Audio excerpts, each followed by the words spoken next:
আসসালামু আলাইকুম প্রিয় শিক্ষার্থী বন্ধুরা, আজকের ভিডিওয়ে তোমাদের স্বাগতম। তোমরা যারা 2024 সালের এসএসসি পরীক্ষার্থী রয়েছে তাদের জন্য আমরা আজকে রসায়নের একাদশ অধ্যায়ের 25টি এমসিকিউ নিয়ে আলোচনা করব। প্রথম এমসিকিউ দেওয়া আছে অকটেনের সংকেত কোনটি? আমরা জানি অকটেন একটি অ্যালকেন। অকটেন মানে কার্বন থাকবে 8টি, আর অ্যালকেনের সাধারণ সংকেত আমরা নিশ্চয়ই সবাই জানি যে CnH2n +2 আমরা জানি n এর মান হবে অকটেন হলে 8টি, তাহলে n এর মান যদি 8 হয় তাহলে কার্বন হবে 8টি, হাইড্রোজেন হবে 8 × 16 8 2 18টি, তাহলে আমাদের উত্তর হবে গ নাম্বার। 2 নাম্বার প্রশ্নে দেখো, এটা দেওয়া আছে এটি একটি ইথাইন অর্থাৎ অ্যালকাইন, 2 কার্বন থাকায় ইথাইন। ইথাইনের সাথে যদি আমরা 2 অণু ব্রোমিন যুক্ত করি তাহলে কোনটি উৎপন্ন হবে? 2 অণু ব্রোমিন অর্থাৎ টোটালি 4টি ব্রোমিন পরমাণুর মধ্যে 2টি যাবে এখানে আর 2টি আসবে এখানে, তাহলে যৌগটি যেটি হবে এই যে এখানে দেখতে পাচ্ছ, এখানে CH ব্রোমিন এখানে 2টা এবং এখানে 2টা, তাহলে এটি হচ্ছে আমাদের 2 নম্বর প্রশ্নের উত্তর। যৌগটির নাম কিন্তু হবে 1122 টেট্রাব্রোমো ইথেন। 3 নম্বর এমসিকিউ আমাদের দেখো দেওয়া আছে মিথানলের সংকেত কোনটি? আমরা জানি মিথানল হচ্ছে একটি অ্যালকোহল যেখানে কার্বন সংখ্যা থাকবে 1টি এবং অ্যালকোহলের সাধারণ যে আমরা জানি মূলক সেটি হচ্ছে OH। তাহলে এখন OH মূলক আছে একমাত্র এটিতে এবং এখানে কার্বন সংখ্যাও আছে 1টি, তাহলে এটি হচ্ছে মিথানলের সংকেত। 4 নম্বর প্রশ্নে দেওয়া আছে পলিথিনের মনোমারের সংকেত কোনটি? আমরা জানি পলিথিন ইথিন থেকে তৈরি হয়, তাহলে ইথিনে 2টি কার্বন থাকবে এবং কার্বন কার্বন একটি দ্বিবন্ধন থাকবে, তাহলে এখানে কার্বন আছে 2টি এবং কার্বন কার্বন এখানে দ্বিবন্ধন আছে 1টি, সুতরাং এটি হচ্ছে পলিথিনের মনোমার ইথিন।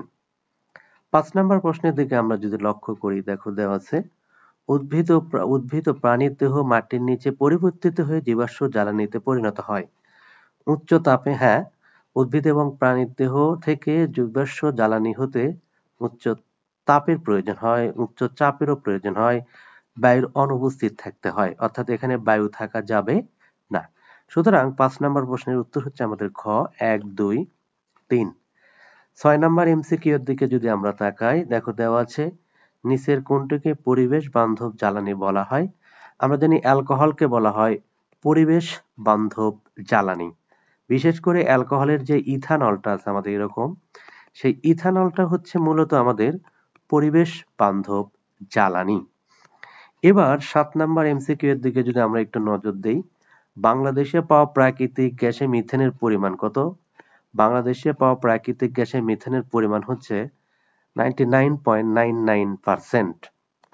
8 নম্বর প্রশ্নের দিকে আমরা একটু লক্ষ্য করতে চাই, পিভিসি নির্মিত পানির পাইপ। আমরা জানি পিভিসি হচ্ছে পলিভিনাইল ক্লোরাইড, এটা হচ্ছে ব্যাকটেরিয়া দ্বারা বিয়োজিত হয় না, অর্থাৎ ঠিকই আছে, কারণ যেহেতু এটি এক ধরনের প্লাস্টিক সেই জন্য এটি ব্যাকটেরিয়া দ্বারা বিয়োজিত হয় না। প্লাস্টিক শ্রেণীভুক্ত, হ্যাঁ অবশ্যই প্লাস্টিক শ্রেণীভুক্ত। পরিবেশ বান্ধব অবশ্যই নয়, কারণ প্লাস্টিকের জিনিস পরিবেশ বান্ধব হবে না। সুতরাং 1 এবং 2, তাহলে আমাদের উত্তর হচ্ছে 8 ক নাম্বার। 9 নম্বর প্রশ্নে দেওয়া হচ্ছে আংশিক পাতন কলামে 121 থেকে 171 ডিগ্রি সেলসিয়াস তাপমাত্রায় পৃথকীকৃত অংশের হাইড্রোকার্বনে কার্বন সংখ্যা কত? এটা একটু তোমাদের দেখতে হবে, সেটি হলো 11 থেকে 16টি। 10 নম্বর প্রশ্নে দেওয়া আছে কোন যৌগটি হাইড্রোকার্বন নয়? আমরা জানি হাইড্রোকার্বনে থাকবে কি? কার্বন এবং হাইড্রোজেন। আমরা জানি মিথেনে থাকবে কার্বন এবং হাইড্রোজেন, সাইক্লোহেক্সেনেও থাকবে কার্বন এবং হাইড্রোজেন, বেনজিনের ক্ষেত্রেও আছে আমাদের কার্বন এবং হাইড্রোজেন। সুতরাং উত্তর হবে বেলে পাথর, যেখানে কার্বন এবং হাইড্রোজেন নেই। 11 নম্বর এমসিকিউ এর দিকে যদি আমরা তাকাই, দেখো দেওয়া আছে নিচের কোনটি অ্যারোমেটিক হাইড্রোকার্বনের উদাহরণ? আমরা জানি বেনজিন হচ্ছে অ্যারোমেটিক হাইড্রোকার্বনের উদাহরণ, তো বেনজিনের সংকেত আমরা জানি C6H6। এছাড়াও বাকি এটি হচ্ছে আমাদের মিথেন, এটি হলো ইথেন, আবার এটিও ইথেন দেওয়া আছে এখানে, যার কারণে এগুলো হওয়ার কোনো সুযোগ নেই। অ্যারোমেটিক হাইড্রোকার্বন হচ্ছে C6H6 অর্থাৎ বেনজিন। 12 নম্বর এমসিকিউ দেওয়া আছে অ্যালকেনের সাধারণ সংকেত কোনটি? CnH2n, এটি হচ্ছে আমাদের অ্যালকিনের সাধারণ সংকেত। এটি হচ্ছে অ্যালকোহলের সাধারণ সংকেত, যেহেতু OH আছে। এটি হচ্ছে অ্যালকাইনের সাধারণ সংকেত, তাহলে অ্যালকেনের সাধারণ সংকেত হবে আমাদের CnH2n+2। এবার আমরা 13 নাম্বার এমসিকিউ এর দিকে একটু যেতে চাই।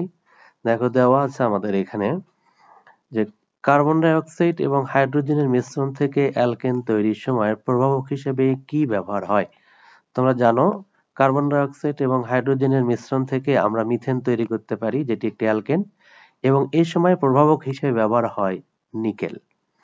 14 নম্বর এমসিকিউ দেওয়া আছে নিচের কোনটি কয়লার মূল উপাদান? কয়লা মানে আসলে কার্বন, তাহলে কয়লার মূল উপাদান হচ্ছে আমাদের কার্বন। 15 নম্বর এমসিকিউ দেওয়া আছে পেট্রোলিয়ামের মূল উপাদান কি? যেহেতু পেট্রোলিয়াম এক ধরনের হাইড্রোকার্বন, সুতরাং এর মূল উপাদান হবে কার্বন এবং হাইড্রোজেন। 16 নম্বর এমসিকিউ দেখো সোডিয়াম ইথানয়েডকে সোডিয়াম হাইড্রোক্সাইডের সাথে ক্যালসিয়াম অক্সাইডের উপস্থিতিতে বিক্রিয়া করলে আমরা মিথেন এবং সোডিয়াম কার্বনেট পাবো। বিক্রিয়াটির নাম কি? বিক্রিয়াটির নাম হচ্ছে ডিকার্বক্সিলেশন। এর একটা কারণ হলো এই যে সোডিয়াম ইথানয়েড থেকে CO2 অর্থাৎ CO2 কার্বন ডাই অক্সাইড অপসারিত হয়, এই জন্য এই বিক্রিয়াকে বলা হয় ডিকার্বক্সিলেশন বিক্রিয়া। এবার 17 নম্বর এমসিকিউ এর দিকে যদি তাকাই, কোন পদ্ধতিতে অ্যালকিনের নামকরণ করা হয়? আমরা জানি অ্যালকেন, অ্যালকিন বা অ্যালকাইন যেটাই হোক, তাদের নামকরণ করা হয় সাধারণত ইউপ্যাক পদ্ধতিতে, যার পূর্ণরূপ আমরা জানি international union of pure and applied chemistry. তাহলে উত্তর হবে খ নাম্বার। 18 নম্বর প্রশ্নের দিকে তাকাও, ইথাইন ও পানির বিক্রিয়ায় কত ভাগ মার্কিউরিক সালফেট দ্রবণ যোগ করলে ইথানল প্রস্তুত হয়? আমরা জানি ইথাইন ও পানির সাথে 2% মার্কিউরিক সালফেট এবং 20% সালফিউরিক অ্যাসিড দিলে তাহলে আমরা পাই হলো এই যে ইথানল। সুতরাং এখানে মার্কিউরিক সালফেট হবে 2% আর সালফিউরিক অ্যাসিড হলে হতো 20%। রেকটিফাইড স্পিরিট আমরা জানি এটি হোমিও শিল্পে ব্যবহার করা হয় দ্রাবক হিসেবে, যেখানে 96% থাকবে ইথানল এবং 4% থাকবে পানি, তাহলে এটা ঠিক আছে। দ্রাবক হিসেবে ব্যবহৃত হয়, ঠিক আছে, এটা হোমিও ঔষধ শিল্পে ওষুধগুলোকে সংরক্ষণের জন্য এই রেকটিফাইড স্পিরিটকে দ্রাবক হিসেবে ব্যবহার করা হয়। মিথানল যোগে বিষাক্ত হয়ে যায়। আমরা জানি যে রেকটিফাইড স্পিরিট যেহেতু ইথানলের একটা জলীয় দ্রবণ, এর মধ্যে মিথানল দিলে এটি মেথিলেটেড স্পিরিট তৈরি হয়, যেটি হচ্ছে বিষাক্ত। তার মানে 1, 2, 3 অ্যান্সার হবে ঘ।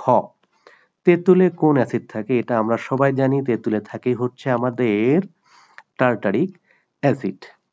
আমরা জানি লেবুতে থাকে সাইট্রিক অ্যাসিড, অ্যাসিটিক অ্যাসিড হচ্ছে আমাদের ভিনেগার, ল্যাকটিক অ্যাসিড থাকে আমাদের দইয়ে, সুতরাং টার্টারিক অ্যাসিড থাকবে তেঁতুলে। 21 নাম্বার, অসংখ্য মনোমার একসাথে যুক্ত হলে তাকে আমরা কি বলি? তাকে আমরা পলিমার বলি। 2টি মনোমার থাকলে ডাইমার, 3টি থাকলে ট্রাইমার, 4টি থাকলে টেট্রামার, আর অসংখ্য থাকলে আমরা বলবো পলিমার। 22 নাম্বার, কাঠ ও ধাতুর আসবাবপত্র বার্নিশ করার জন্য নিচের কোনটি ব্যবহৃত হয়? সেটি হলো মেথিলেটেড স্পিরিট, যেখানে ইথানলের সাথে সামান্য মিথানল যুক্ত করে বিষাক্ত করা হয়, যাতে কিনা যেহেতু এটি বাজারে সর্বত্রই কিনতে পাওয়া যায়, যদি বিষাক্ত করা না হয় তাহলে মাদক দ্রব্য হিসেবেই মানুষ সহজে ব্যবহার করতে পারবে। এই জন্য আমাদের ইথানল এর সাথে সামান্য পরিমাণ মিথানল মিশ্রিত করে বিষাক্ত করা হয়, যেটাকে আমরা বলি মেথিলেটেড স্পিরিট। এটিকে আসবাবপত্রে বার্নিশ করার কাজে ব্যবহার করা হয়। 23 নাম্বার, কার্বন কার্বন ত্রিবন্ধন নিচের কোনটির কার্যকরী মূলক? আমরা জানি কার্বন কার্বন এক বন্ধন থাকলে অ্যালকেন, 3 বন্ধন থাকলে অ্যালকাইন, 2 বন্ধন থাকলে আমরা বলি অ্যালকিন, অ্যালকোহলে OH মূলক থাকে, সুতরাং কার্বন কার্বন ত্রিবন্ধন থাকায় এটি হবে অ্যালকাইন। 24 নম্বর এমসিকিউ এর দিকে তাকালে আমরা দেখতে পারবো অপরিশোধিত তেলের বিভিন্ন অংশকে পৃথক করার প্রক্রিয়াকে কি বলে? আমরা জানি খনি থেকে যে তেল উত্তোলিত হয় তাকে আমরা অপরিশোধিত তেল বা ক্রুড অয়েল বলে থাকি।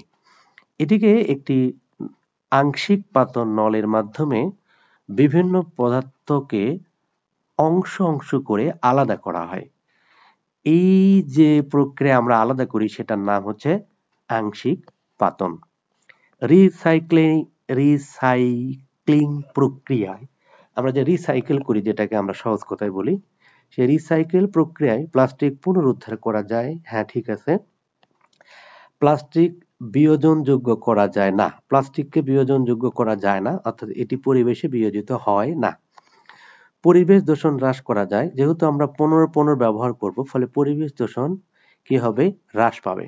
সুতরাং উত্তর হবে 1 এবং 3, তাহলে হচ্ছে আমাদের খ। আশা করি এই 25টি এমসিকিউ শেখার মাধ্যমে তোমার অন্যান্য অনেক এমসিকিউ এর ভালো ধরনের একটা উপকার হবে বলে আমরা বিশ্বাস করছি। শিক্ষার্থী বন্ধুরা, আজ তাহলে এ পর্যন্তই। তোমাদের কোনো প্রশ্ন থাকলে অবশ্যই আমাদেরকে জানাতে পারো এবং তোমরা মতামত দিতে পারো এরপর কোন অধ্যায়ের এমসিকিউ নিয়ে আলোচনা করলে তোমাদের জন্য ভালো হয়, তাহলে আমরা সেই অধ্যায়ের এমসিকিউ নিয়েই আলোচনা করব। সবাই ভালো থাকো, সুস্থ থাকো। আল্লাহ হাফেজ।